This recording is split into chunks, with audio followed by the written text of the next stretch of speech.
Bon, je voudrais d'abord remercier Nicole Aquilon d'avoir pris le risque, d'abord de m'avoir fait confiance et d'avoir pris le risque d'introduire de la philosophie au cours d'une soirée d'anniversaire.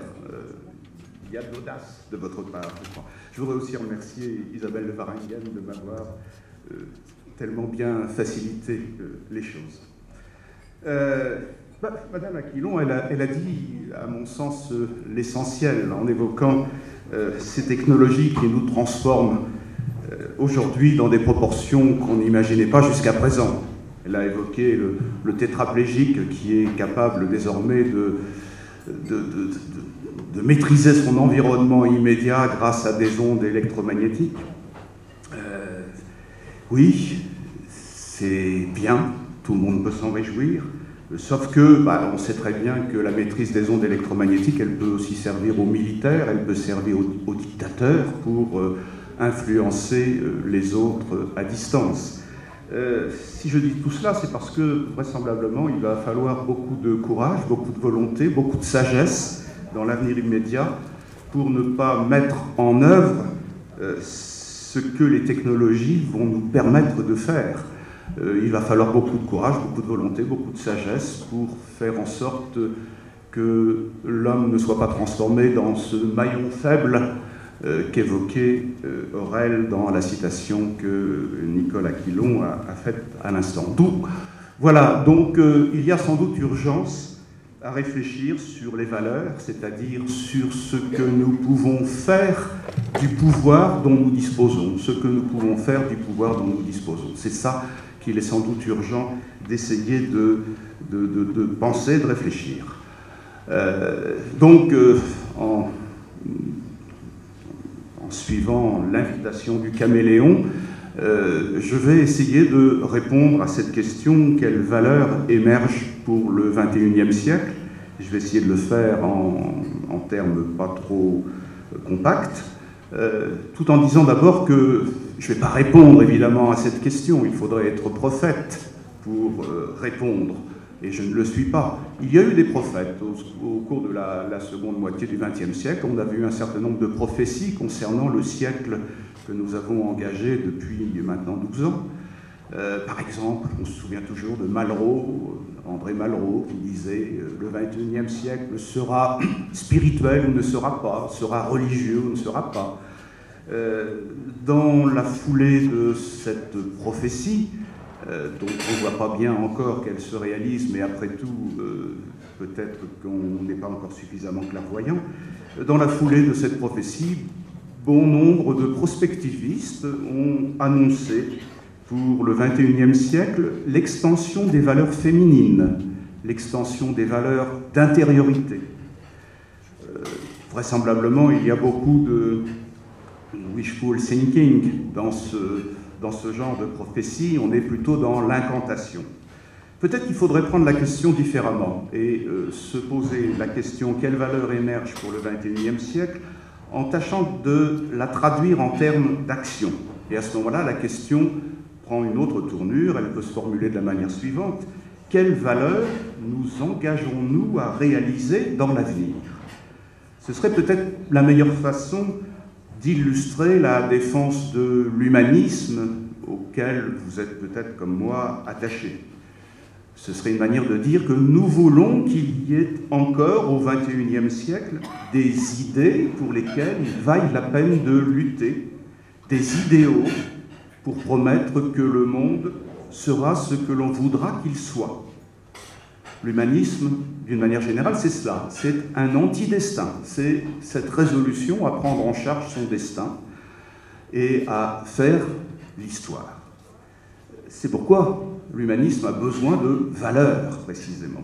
Et en ce sens, la question « quelle valeur émerge pour le XXIe siècle » conserve une dimension militante et signifie au moins que nous ne sommes pas disposés à laisser s'installer le nihilisme qu'on nous annonce comme inéluctable depuis au moins le début du siècle dernier.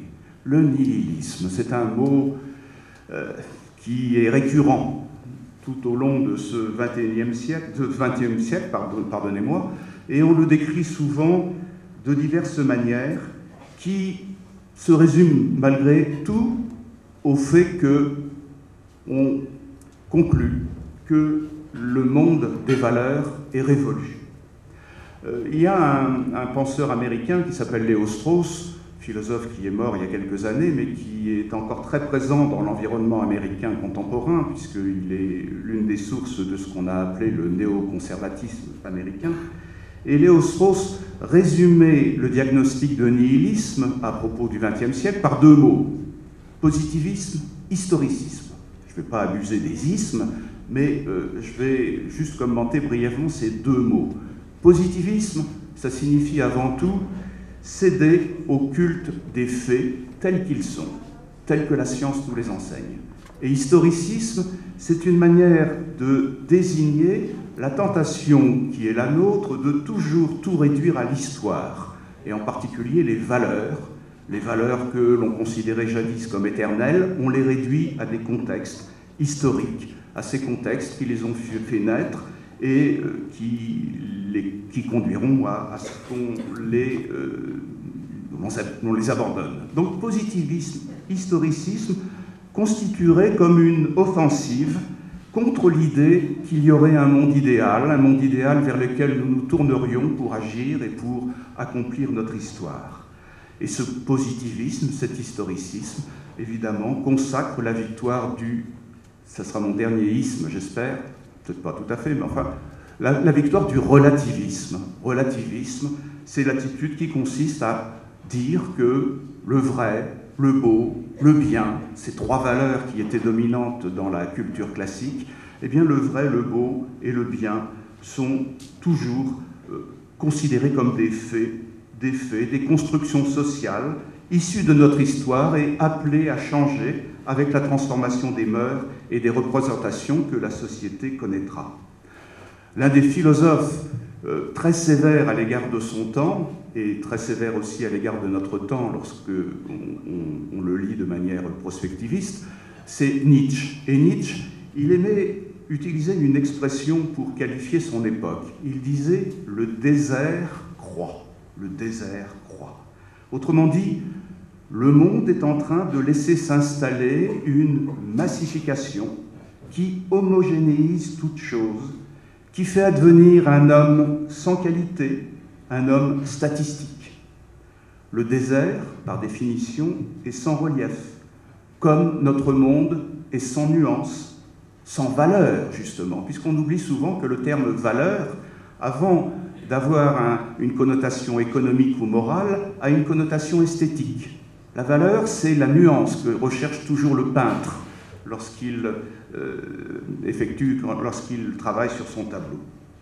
Eh bien, le XXIe siècle confirmera-t-il l'extension du désert annoncé par Nietzsche? Un éditorialiste américain très connu, qui s'appelle Thomas Friedman, a écrit, vous le connaissez peut-être, récemment un livre intitulé « The World is Flat ». Et ce titre, on l'a traduit par « La Terre est plate ». Et on a sous-titré son ouvrage « Une brève histoire du XXIe siècle ». C'est un livre qui a eu un succès considérable aux États-Unis.